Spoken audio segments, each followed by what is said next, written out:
Welcome to my YouTube channel S cube mathematics. आज हम लोग इस वीडियो में क्लास 12 एनसीईआरटी मैथमेटिक्स का थर्ड चैप्टर मैट्रिसेस पढ़ने वाले हैं। ठीक है, ये बहुत ही इंपॉर्टेंट चैप्टर है। ठीक है, इससे एग्ज़ाम में 6 मार्क्स का तो क्वेश्चन 100% है कि कंफर्म के आता ही है। ठीक है, और ऑब्जेक्टिव भी आ सकता है। ओके, तो इस चैप्टर को बहुत ध्यान से पढ़िएगा और ये आगे भी आपको बहुत काम देने वाला है। ठीक है, और ये ऐसा टॉपिक है मैथ्स का जिसको सिर्फ मैथ्स में ही नहीं, इकोनॉमिक्स में, सोशियोलॉजी, जेनेटिक्स और बहुत सारे ब्रांचेस में इसको यूज़ किया जाता है। ठीक है, बिजनेस में इसका यूज़ होता है। ठीक है, और ये आप लोगों को आता होगा, तो 10th से करते आ रहे हैं। जैसे लीनियर इक्वेशन कोई दिया गया है, ठीक है, जैसे मान लीजिए कुछ भी 2x + 3y = 5, x + y = कुछ भी, ये इक्वेशन सही है कि नहीं मुझे नहीं पता, बस ऐसे ही मैं बताने के लिए बता रही हूँ इसको कि ये मान लीजिए आपके पास इक्वेशन है, तो 2 वेरिएबल है x और y, 2 इक्वेशन है, तो इसको आप लोग सॉल्व करने आप लोग को आता है। ठीक है, कर लेंगे। अब मान लीजिए यहाँ पे एक और वेरिएबल ऐड हो गया, +z आ गया, यहाँ पे भी प्लस कुछ भी 2z आ गया, तो एक और लेना पड़ेगा हमको। 3 वेरिएबल्स हो गया, तो 3x + 2y - z = कुछ भी 2 है। तो 3 वेरिएबल्स है, 3 इक्वेशन, तो इसको आपको सॉल्व करने कहेंगे। तो ये क्या है, टाइम टेकिंग, आप सॉल्व कर लेंगे। अब मान लीजिए अगर 50 इक्वेशन रहेगा और 50 वेरिएबल्स रहेगा, तो आप उसको सॉल्व करने में आपको बहुत टाइम लगेगा। तो इसलिए हम लोग मैट्रिक्स का यूज़ करते हैं, ताकि उससे हम लोग का क्वेश्चन जो है वो ईजिली सॉल्व हो जाता है। तो लीनियर इक्वेशन को सॉल्व करने में भी मैट्रिक्स का यूज़ करते हैं। ये इस चैप्टर में पढ़ेंगे भी आप लोग कि लीनियर इक्वेशन को मैट्रिक्स मेथड से कैसे सॉल्व करना है। ठीक है, और इस मैट्रिसेस का यूज़ जो है वो हम लोग इंफॉर्मेशन को कलेक्ट करने के लिए करते हैं। जैसे मान लीजिए कि राम के पास मान लीजिए 2 पेन है, ठीक है, और 3 पेंसिल है। 2 पेन है राम के पास, 3 पेंसिल है। ठीक है, और मान लीजिए यहाँ पर मोहन के पास कितना है, 1 पेन है और 2 पेंसिल है। तो इसको हम लोग इस तरह से हम लोग इसको, अगर ये ब्रैकेट डाल दिया तो ये इसको मैट्रिक्स में बोलेंगे कि ये मैट्रिक्स फॉर्म में है, और ये जो है ये रिप्रेजेंट करता है किसको, पेंसिल को रिप्रेजेंट कर रहा है, और ये जो है पेन को रिप्रेजेंट कर रहा है। ठीक है, इस टाइप से हम लोग इसको इंफॉर्मेशन को कलेक्ट करने के लिए भी हम लोग मैट्रिक्स का यूज़ करते हैं। ठीक है, ये मैट्रिसेस जो होता है ये प्लूरल फॉर्म है किसका, मैट्रिक्स का। ठीक है, तो आइए देखते हैं मैट्रिक्स का डेफिनेशन क्या है, बुक इस डेफिनेशन इसका देखते हैं। तो a matrix is an ordered rectangular array of numbers और फंक्शंस। ठीक है, द नंबर्स और functions are called the elements और the entries of the matrix. और एक और डेफिनेशन है इसका जो कि और ज़्यादा इजी है, horizontal and vertical arrangements of some elements within ये कैपिटल ब्रैकेट और small bracket is called a matrix. ये वाला जो ब्रैकेट होता है इससे हम लोग सेट को रिप्रेजेंट करते हैं। ठीक है, तो ये वाला और ये वाला ब्रैकेट ही यहाँ पे लेना है। तो इसको हम लोग यूज़ करते हैं मैट्रिक्स को रिप्रेजेंट करने के लिए। और हॉरिजॉन्टली और वर्टिकली अगर हम लोग किसी एलिमेंट्स को, और वो एलिमेंट्स या तो नंबर होगा या तो कोई फंक्शन होगा, अगर हम लोग उसको अरेंज कर पा रहे हैं हॉरिजॉन्टली और वर्टिकली, हॉरिजॉन्टल मीन्स होता है क्या, अर्थ के पैरेलल। ठीक है, अर्थ के पैरेलल है तो हॉरिजॉन्टल, अर्थ के परपेंडिकुलर है तो क्या होता है, वो वर्टिकल होता है।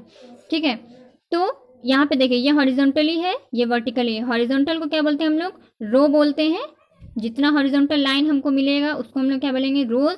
और जो कॉलम रहता है उसको हम लोग क्या बोलते हैं, वर्टिकल जो लाइन रहता है उसको हम लोग बोलते हैं कॉलम। ठीक है, तो रो और कॉलम से मिलकर एक मैट्रिक्स बनता है। ठीक है ना, तो वही यहाँ पे कि इसको हम लोग जब इस फॉर्म में सजाते हैं तो उस सजावट को ही हम लोग क्या, मैट्रिक्स कहते हैं। ठीक है, तो ये यहाँ पे जैसे दिख रहा है आपको, और इसको हम लोग रिप्रेजेंट करते हैं मैट्रिक्स को, कोई भी मैट्रिक्स है इसको हम लोग कैपिटल लेटर से डिनोट करते हैं, और इसके अंदर में जो एलिमेंट्स होते हैं उसको हम लोग स्मॉल लेटर से डिनोट करते हैं। ठीक है, यहाँ पे क्या है, A11, A12, A11N। यहाँ पे A11 का मतलब है कि फर्स्ट रो और फर्स्ट कॉलम की बात हो रही है। ठीक है, 1 1 फर्स्ट वाला रो को रिप्रेजेंट कर रहा है, सेकेंड वाला कॉलम को रिप्रेजेंट कर रहा है। ठीक है, सेम वे में सारा है। जैसे ये AMN लिखा है मतलब mth रो और nth कॉलम की बात हो रही है। ठीक है, ये R1 हो गया, R2 हो गया, डॉट डॉट ये RM है मतलब कि mth रो है, और उस तरह से ये फर्स्ट कॉलम, सेकंड कॉलम और ये nth कॉलम है। और ये जो यहाँ पे साइड में लिखा है बाई एन, ये आपको दिख रहा है m इंटू एन है, लेकिन इसको हम लोग पढ़ते हैं m बाई एन। ये इसका ऑर्डर को बता रहा है, मतलब कि किसी मैट्रिक्स के पास जितना नंबर ऑफ रोज होता है उतना, जैसे यहाँ m रो है तो m, और बाई जितना कॉलम है वो, तो m बाई n हो गया। ठीक है, ऑर्डर ऑफ ए क्या हो गया, m बाई n। ठीक है, ये जो मैट्रिक्स होता है ये हमें रिप्रेजेंटेशन का एक तरीका है, ये इससे हम लोग, ये जो है मतलब ये है, इसका हम लोग कोई वैल्यू नहीं निकाल सकते हैं। ठीक है, इसका नेक्स्ट चैप्टर जो आप लोग चैप्टर 4 है उसमें डिटर्मिनेंट है, उसमें जो रहता है डिटर्मिनेंट को हम लोग कुछ इस टाइप से डिनोट करते हैं। ठीक है, इसका कुछ वैल्यू निकलता है, जैसे मान लीजिए 3, 4, 2, कुछ भी कोई न्यूमेरिकल वैल्यू इसका निकलता है।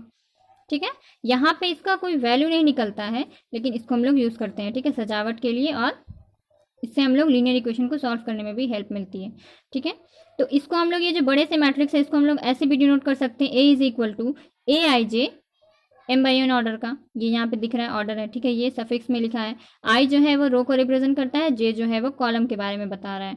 यहाँ पे 1 से लेकर m तक था, तो वही लिखा है कि 1 less than equal to i less than equal to m and 1 less than equal to j less than equal to n, where i j belong कर रहा है नेचुरल नंबर को। ठीक है, नेक्स्ट हम लोग देखते हैं ऑर्डर ऑफ मैट्रिक्स का डिफिनेशन क्या है। A matrix having m rows and n columns is called a matrix of order m by n, read as m by n। ठीक है, मतलब एक मैट्रिक्स के पास अगर m रोज है और n कॉलम्स है तो उसको हम लोग क्या बोलते हैं कि वो मैट्रिक्स है m बाई n ऑर्डर का। ठीक है, और इसको इस तरह से पढ़ते हैं, read as m by n। ठीक है, अब किसी मैट्रिक्स के पास ऑर्डर तो हमको पता चल गया m बाई n, लेकिन ये कैसे पता चलेगा कि उसके पास कितना नंबर ऑफ एलिमेंट्स है, तो इसके लिए कि the number of elements in an m by n matrix, अगर आप लोग को ऑर्डर पता है कि उसका ऑर्डर, जैसे मान लीजिए यहाँ पे दिया है m बाई n, तो उसका जो नंबर ऑफ एलिमेंट्स होगा उस मैट्रिक्स के अंदर, मतलब कितने नंबर ऑफ एलिमेंट्स, जैसे 1, 2, 3, 4, 5, 6, ये तो वैसे लिखा हुआ है, मतलब ये हम नहीं कह रहे हैं, यहाँ पे फर्स्ट, सेकेंड, थर्ड ये चीज़ को हम बता रहे हैं। तो ये यहाँ पे 6 एलिमेंट्स है ना, तो उस तरह से यहाँ पे हम लोग mn एलिमेंट्स होगा। ठीक है, m बाई n ऑर्डर के अगर कोई मैट्रिक्स हम लेते हैं तो उसमें नंबर ऑफ एलिमेंट्स कितना होगा, m इंटू n, मतलब उसको मल्टीप्लाई करके जो आंसर आएगा वही हमारा नंबर ऑफ एलिमेंट्स होगा उस मैट्रिक्स में। ठीक है, जैसे एग्जांपल के तौर पे यहाँ पे a इक्वल टू कुछ भी, आप यहाँ पे कुछ भी ले सकते हैं। ठीक है, ज़रूरी नहीं यही लीजिए, तो ये जस्ट एक एग्जाम्पल है। तो ऑर्डर ऑफ a यहाँ पे क्या हो जाएगा, कितना रो है, 2 रो और 1, 2, 3 कॉलम, तो क्या हो गया ऑर्डर ऑफ a 2/3। ठीक है, and number of elements in a क्या हो जाएगा, दैट इज इन a, मतलब इस, ये आप लोगों ने सेट में भी पढ़ा होगा 11th में। ठीक है, क्या होता है, नंबर ऑफ एलिमेंट्स इन ए को इस टाइप से हम लोग डिनोट कर सकते हैं, इज इक्वल टू 2 इंटू 3 क्या हो गया, 6 हो गया। ठीक है, तो अगर मान लीजिए इस तरह से क्वेश्चन आपके पास आता है कि if a matrix has 6 elements then possible orders are, मतलब अगर किसी मैट्रिक्स के पास 6 एलिमेंट्स हैं, मतलब उसके अंदर में कितने एलिमेंट्स हैं, 6 एलिमेंट्स हैं, ये आप लोगों को पता है, तो पॉसिबल ऑर्डर क्या क्या हो सकता है उस मैट्रिक्स का, तो क्या होगा 1/6, कुछ भी, मतलब यहाँ पर हम लोग को वो चीज़ लेना है जिसको मल्टीप्लाई करने से हमको 6 मिले, है ना, इसके फैक्टर्स लेने हैं, तो क्या हो जाएगा 1/6 या 6/1 ऑर्डर का हो सकता है, इसका उल्टा भी तो हो सकता है ना। यहाँ पे ये बता रहा है कि फर्स्ट 1 रो और 6 कॉलम है, और यहाँ पे बोल रहा है 6 रो और 1 कॉलम है, इसमें डिफरेंस है। ठीक है, यहाँ पे है 2/3 हो सकता है या तो 3/2 हो सकता है, ये 4 पॉसिबिलिटी ही है।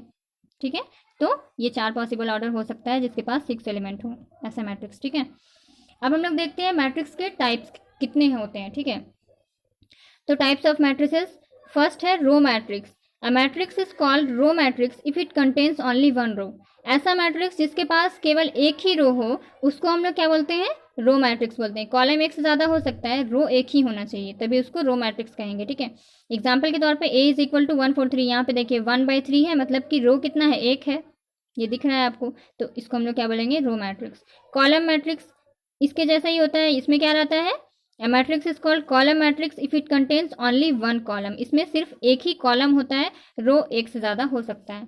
ठीक है, जैसे एग्जाम्पल के तौर पे b इज इक्वल टू क्या ले लिया हमने, ये हम लोग कुछ भी a b c इसको कैपिटल लेटर से हम लोग डिनोट कर सकते हैं, ये आप लोगों को पहले ही बता चुकी हूँ मैं। ठीक है, ये हम लोग क्या हो गया, एक कॉलम है हमारे पास, तो इसको हम लोग क्या बोलेंगे, कॉलम मैट्रिक्स। ये दिख रहा है आपको 3/1 ऑर्डर का है, 1 2 3 रो और 1 कॉलम। ठीक है, give an example of a matrix which is row and column both. अगर आपसे ऐसा क्वेश्चन पूछ दिया कि अगर एक ऐसे मैट्रिक्स एग्जाम्पल देना है जो कि रो मैट्रिक्स भी हो कॉलम मैट्रिक्स भी हो दोनों, तो वह कैसा मैट्रिक्स होगा, कुछ भी, x इज इक्वल टू हमने ले लिया क्या 4 1/1 ऑर्डर का है, तो इसको हम लोग कह सकते हैं ना रो मैट्रिक्स है क्योंकि इसके पास एक ही रो है, कॉलम मैट्रिक्स भी है क्योंकि उसके पास एक ही कॉलम है। ठीक है। नेक्स्ट है square matrix. Square matrix a matrix is called square matrix if number of rows equal to number of columns. मतलब ऐसा मैट्रिक्स जिसके पास नंबर ऑफ रोज और नंबर ऑफ कॉलम्स दोनों इक्वल हो। मतलब जैसे हम लोग बात कर रहे थे ना अभी m/n ऑर्डर का, तो अगर m is equal to n हो जाता, ठीक है, m is equal to n हो जाता तो उसको हम लोग बोलते हैं स्क्वायर मैट्रिक्स है। तो वही यहाँ पे कह रहा है नंबर ऑफ रोज और नंबर ऑफ कॉलम्स दोनों सेम हो अगर, तो उस मैट्रिक्स को हम लोग बोलते हैं square matrix. For example a is equal to ये हमने ले लिया 1 2 3 2 1 4 9 1 2, ठीक है।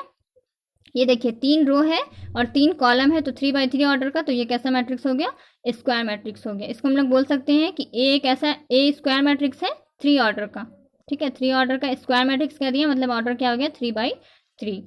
ये जो होता है फर्स्ट वाले, अगर हम रो से इस तरह से अगर हम लोग करते हैं तो ये क्या होता है हमारा डायगोनल एलिमेंट्स, इसको हम लोग बोलते हैं, ठीक है। डायगोनल एलिमेंट्स यहाँ पे क्या हो गया 1 1 2, इसको हम लोग डायगोनल एलिमेंट्स भी बोलते हैं, डायगोनल बोलते हैं, ठीक है, या मेन डायगोनल या लीडिंग डायगोनल भी बोलते हैं। और ये जो इस साइड से ऐसे होता है इसको हम लोग क्या बोलते हैं ऑफ डायगोनल बोलते हैं। ये 3 1 9 इसमें एलिमेंट्स आ गए, ठीक है। तो इसको आप लोग ध्यान से याद रखिएगा कि डायगोनल एलिमेंट्स इसको नहीं इसको कहते हैं, ठीक है। इसका यूज है आगे आपका एक्सरसाइज में भी।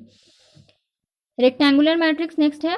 अ matrix is called rectangular matrix if number of rows not equal to number of columns, ठीक है। यहाँ पे number of rows number of columns के इक्वल नहीं होगा। जैसे for example a is equal to हमने ले लिया 1 2 3 4 5 6, ये 2 रो है और 3 कॉलम है, तो 2/3 ऑर्डर का ये है, तो ये क्या है रेक्टेंगुलर मैट्रिक्स हो गया। नेक्स्ट है triangular matrix. A square matrix is called triangular if all the elements above और below the leading diagonal is 0, ठीक है।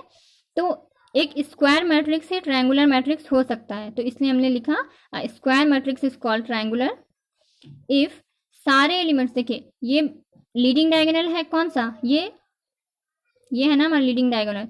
तो इस लीडिंग डायगोनल के या तो ऊपर वाला एलिमेंट्स, सारा एलिमेंट्स ऊपर वाला, या तो सारे एलिमेंट्स नीचे वाला, या कोई एक होना चाहिए, ठीक है। और लिखा है यहाँ पे, और का मतलब या तो ऊपर वाला या तो नीचे वाला, दोनों में से कोई एक 0 होना चाहिए सारा का सारा। ये तो 2/2 ऑर्डर का है, आप 3/3 ऑर्डर का भी लेते हैं। जैसे मान लीजिए यहाँ पर ये तीनों अगर मान लीजिए 0 रहता तो हम लोग उसको क्या बोलते हैं ट्रायंगुलर मैट्रिक्स है। या तो ये 2 3 4 के प्लेस में हम लोग यहाँ पे अगर 0 0 0 लिखते तो ये भी हमारा ट्रायंगुलर मैट्रिक्स था, ठीक है। अब देखिए इसको हम लोग क्या बोलेंगे, यहाँ पे देखिए ये कुछ इस टाइप से ट्रायंगल बन रहा है, तो ऊपर से ट्रायंगल बन रहा है, तो इसको हम लोग क्या बोलेंगे अपर ट्रायंगुलर मैट्रिक्स। और यहाँ पे नीचे में है, ऊपर में 0 है, नीचे से ट्रायंगल बन रहा है, तो इसको हम लोग क्या बोलते हैं लोअर ट्रायंगुलर मैट्रिक्स, ठीक है।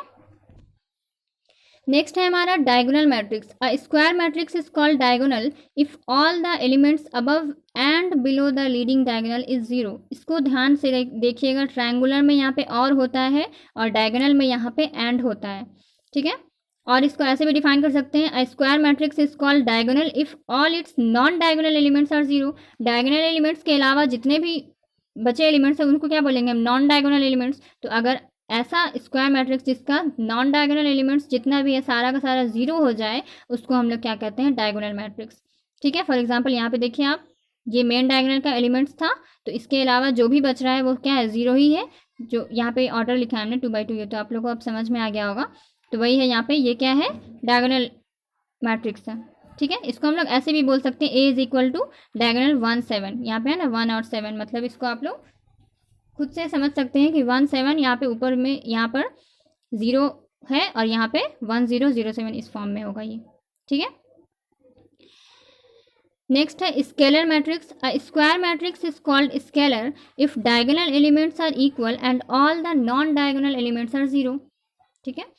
मतलब यहाँ पे क्या हो रहा है, यही चीज़ है यहाँ पर, सिर्फ क्या है यहाँ पे दोनों जो डायगोनल का एलिमेंट्स होता है दोनों वो सेम चीज़ होता है। जैसे यहाँ पे 7 है तो यहाँ भी 7 होगा, यहाँ 1 है तो यहाँ भी 1 होगा, इस टाइप से स्केलर मैट्रिक्स उसी को बोलते हैं, ठीक है। तो बस वही है इस डेफिनेशन में।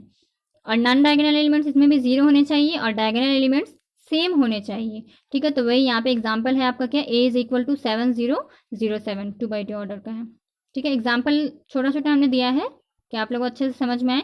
3/3 ऑर्डर, 4/4 ऑर्डर, कुछ भी ऑर्डर का आप ले सकते हैं। नेक्स्ट है यूनिट मैट्रिक्स और आइडेंटिटी मैट्रिक्स, ये बहुत इंपॉर्टेंट है। A square matrix is called unit matrix if elements in the diagonal are all 1 and rest are all 0, ठीक है। तो आप ऐसा भी कह सकते हैं स्केलर मैट्रिक्स में अगर यहाँ पे सेम होता है ना दोनों, अगर यहाँ पे 1 और 1 रहता तो इसको हम लोग यूनिट मैट्रिक्स कह देते। तो वही है, यहाँ पे डायगोनल एलिमेंट्स 1 होगा और बाकी जितना भी है यानी नॉन डायगोनल एलिमेंट्स जो है वो सारा 0 होना चाहिए। तो i इज इक्वल, इसको हम लोग ऐसे भी डिनोट कर सकते हैं, मतलब 2 ऑर्डर का है ना ये, तो इसको हम लोग i2 करके भी लिख सकते हैं, ठीक है। तो i is equal to i2 करके हम लिख सकते हैं। अगर 3 ऑर्डर का होता तो हम यहाँ पे 3 लिखते, n ऑर्डर का होता तो हम लोग यहाँ पे in करके लिख सकते थे, ठीक है। तो is equal to 1 0 0 1 2 by two order का, ये हमारा क्या है, यूनिट मैट्रिक्स है, ठीक है। नेक्स्ट क्या है, जीरो मैट्रिक्स या नल मैट्रिक्स, इसको हम लोग बोलते हैं, ठीक है। इसको ऑर्डर रिप्रेजेंट करते हैं हम लोग O से और इसको हम लोग I से रिप्रेजेंट करते हैं, ठीक है। A matrix is called zero matrix, ठीक है। एक मैट्रिक्स जीरो मैट्रिक्स तब कहलाता है जब क्या होता है, उसका सारा एलिमेंट्स, जितना भी उसके अंदर एलिमेंट्स है वो सारा अगर ज़ीरो है, ठीक है, तो उसको हम लोग क्या बोलते हैं, वो ज़ीरो मैट्रिक्स है या नल मैट्रिक्स है, ठीक है। एग्जाम्पल ओ से हम लोग इसको रिप्रेजेंट करते हैं, पहले ही बताया हमने।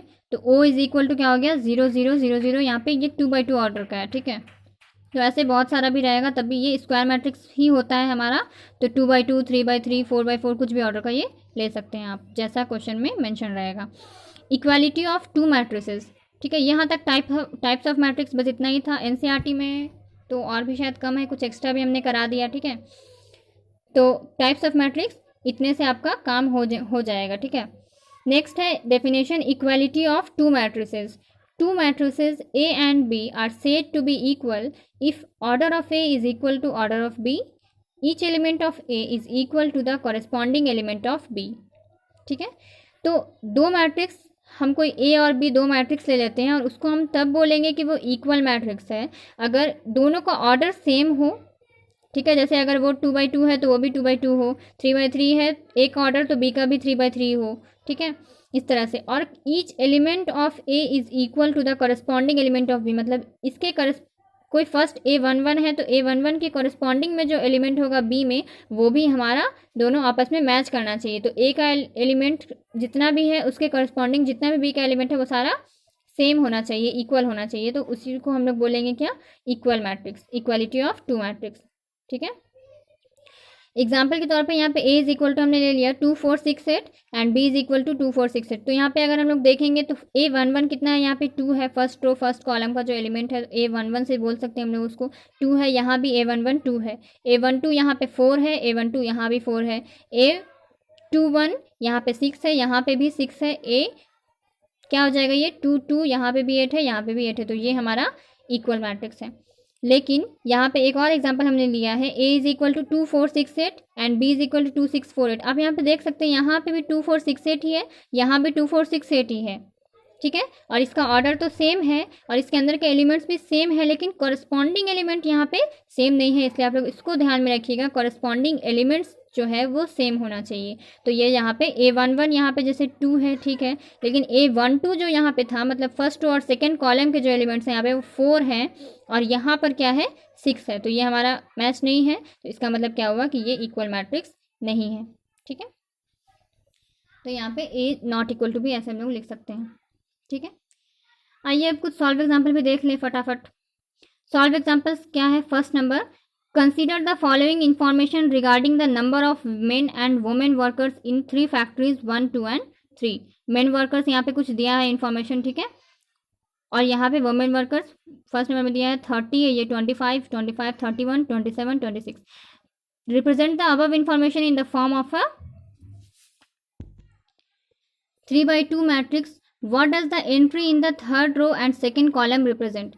तो यहाँ पे इसको मैट्रिक्स फॉर्म में सजाने बोल रहा है, ठीक है। तो ये क्या है, यहाँ पर मेन वर्कर था, यहाँ पे वुमेन वर्कर ये था ना, मेन और वुमेन वर्कर, ठीक है। तो यहाँ पर हो गया ये मेन वर्कर को रिप्रेजेंट कर रहा है और ये वुमेन वर्कर को रिप्रेजेंट कर रहा है। तो यहाँ पे दिया हुआ था आपके क्वेश्चन में ही 30 और ये 25 फर्स्ट वाले में, सेकंड नंबर में 25 31 और थर्ड में क्या था 27 26। इसको हम लोगों ने इस तरह से ब्रैकेट में कर दिया, ये हमारा मैट्रिक्स फॉर्म में रिप्रेजेंटेशन कंप्लीट हो गया। अब यहाँ पे नेक्स्ट क्वेश्चन इसमें पूछ रहा है कि थर्ड रो और सेकंड कॉलम के जो एंट्री हैं वो क्या रिप्रेजेंट किस चीज़ को बता रहे हैं, ठीक है। तो थर्ड रो में आ जाते हैं, तो फर्स्ट सेकंड थर्ड रो और सेकंड कॉलम यानी ये वाला कॉलम, तो यानी ये 26 की बात हो रही है, तो ये किस चीज़ को रिप्रेजेंट कर रहा है वो हमसे पूछ रहा है। तो क्या लिखेंगे हम लोग, the entry in the third row and second column represent the number of women workers working in a factory 3। ये क्या है, मेन वर्कर, ये वुमेन वर्कर, और ये फैक्ट्री 1 2 3 था, तो ये क्या आ गया हमारा, थर्ड फैक्ट्री की बात हो रही है और ये वुमेन वर्कर है, तो वही हमने यहाँ पे लिख दिया कि रिप्रेजेंट कर रहा है नंबर ऑफ वुमेन वर्कर को जो कि फैक्ट्री 3 में काम कर रहे हैं, यानी थर्ड फैक्ट्री में 26 वुमेन वर्कर हैं। ठीक है, तो ये हमारा आंसर हो गया। नेक्स्ट है example 2, if a matrix has 8 elements what are the possible orders it can have. ये हम लोगों ने पहले भी कर लिया था। ठीक है, 6 एलिमेंट्स करके एक क्वेश्चन हमने कराया ना, वैसे ही है ये।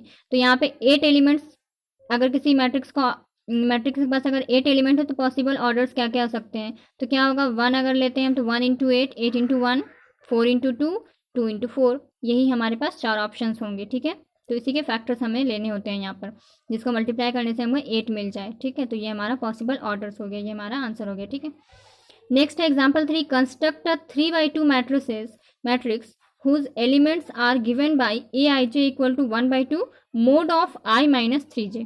ठीक है, यहाँ पे आपको 3/2 ऑर्डर के मैट्रिक्स बनाना है। ठीक है, जिसका एलिमेंट्स जो है मतलब aij जो होगा वो इस ये दिया है आपको, उसके लिए फॉर्मूला यहाँ पे 1/2 mode of I minus 3j।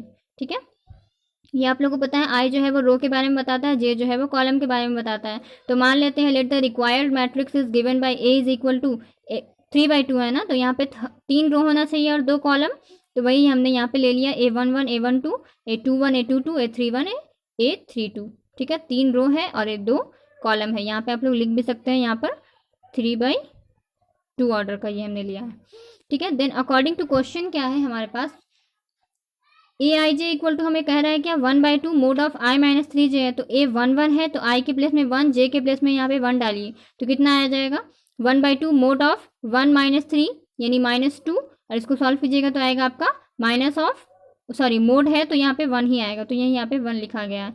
Same तरह से आप लोग यहाँ पे I के प्लेस में 1 रखेंगे और J के प्लेस में यहाँ पे 2 रखेंगे, तो कितना आएगा 1 माइनस 6 यानी -5, मोड है तो +5 हो जाएगा, तो यहाँ पे क्या आ जाएगा 5/2। ठीक है, आप लोग को ये समझ में आ रहा होगा, हमको लग रहा है यहाँ पे, फिर भी हम एक बता रहे हैं। यहाँ पे 8 2 1 है ना, तो क्या हो जाएगा I इज इक्वल टू यहाँ पे 2 है और J इज इक्वल टू है 1, तो क्या हो जाएगा 1/2 मोड ऑफ I यानी 2 माइनस 3j यानी 3 हो गया, तो 1/2 इंटू मोड है ना ये, तो मोड ऑफ यहाँ पे -1 है तो 1/2 हो जाएगा। ठीक है, मोड हटेगा तो 1/2, तो वही यहाँ पे है। सेम तरह से आप लोग यहाँ पे इसका निकाल के आंसर लिख सकते हैं। ठीक है, 1 5/2 1/2 2 0 3/2। ठीक है, नेक्स्ट है आपका example 4, if x + 3 z + 4 2y - 7 -6 a - 1 0 6 b क्या है ये b - 3 हाँ b - 3 -21 0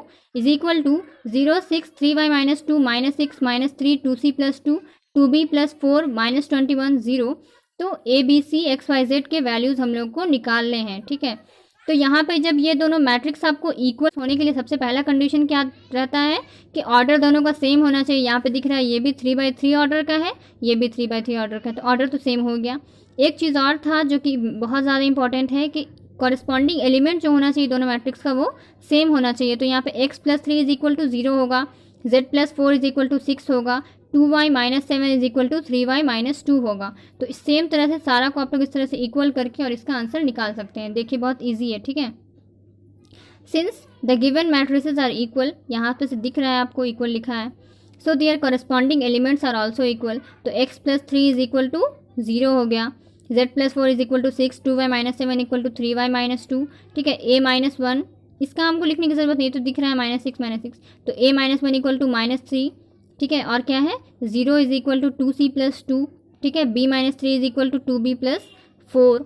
ठीक है, तो यहाँ से हम लोग निकाल लिए x इज इक्वल टू -3 मिल गया, z इज इक्वल टू हमको यहाँ पे 6 - 4 क्या 2 मिल गया, y इज इक्वल टू यहाँ से सॉल्व करेंगे तो आ जाएगा आपका -5। ठीक है, ये सॉल्व तो आप लोग कर लेंगे, बहुत ईजी है। ये y को एक साइड लेकर आएंगे, जैसे इसको इधर लेके जाएंगे तो 3y - 2y यानी y हो जाएगा, और ये -7 इधर आएगा तो +2, तो -7 + 2 -5 हो गया। ये तो बहुत ईजी चीज़ है, आप लोग कर लेंगे खुद से। ठीक है, a इज इक्वल टू यहाँ पे क्या हो जाएगा -3 + 1 तो -2 हो गया, c इज इक्वल टू यहाँ पे कितना हो जाएगा -1।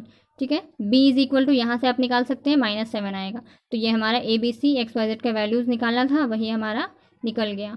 ठीक है, तो ये इतना a is equal to -2, b equal to -7, c equal to -1, x is equal to -3, y equal to -5 and z is equal to 2 is your answer. ठीक है, नेक्स्ट है example 5, find the values of a, b, c and d from the following equations 2a plus b, a minus 2b, 5c minus d, 4c plus 3d is equal to 4 - 3 11 24।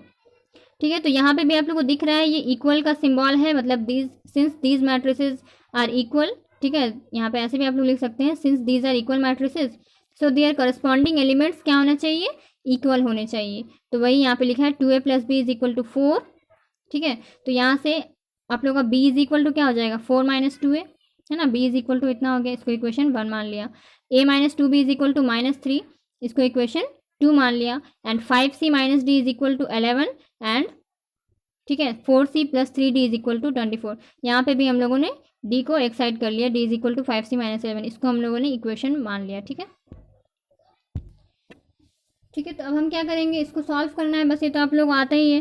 कैसे करते हैं हम लोग, equation को बस solve करके a b c d का value निकालना है। तो पुट करेंगे इक्वेशन 1 को इक्वेशन 2 में, मतलब इक्वेशन 1 से हम लोग को क्या b का वैल्यू पता चला था, हम लोगों ने पहले ही निकाल लिया था b is equal to a के टर्म्स में, तो उसका वैल्यू हम लोग उठा करके कहाँ पे 2 पे रख देंगे। तो हम लोग को क्या मिलेगा, a माइनस 2 b था यहाँ पर, तो a माइनस 2 b के प्लेस में 4 - 2 a इज इक्वल टू -3। तो इसको सॉल्व करेंगे तो आ जाएगा आपका a इज इक्वल टू 1, ये आप लोग सॉल्व कर लेंगे, बहुत ईजी है। ठीक है, फिर same a is equal to हमारे पास निकल गया, तो अब इक्वेशन 1 में a का वैल्यू हम लोग पुट कर देंगे तो हमारा b निकल जाएगा। ठीक है, तो b इज इक्वल टू 2 आ जाएगा आपका।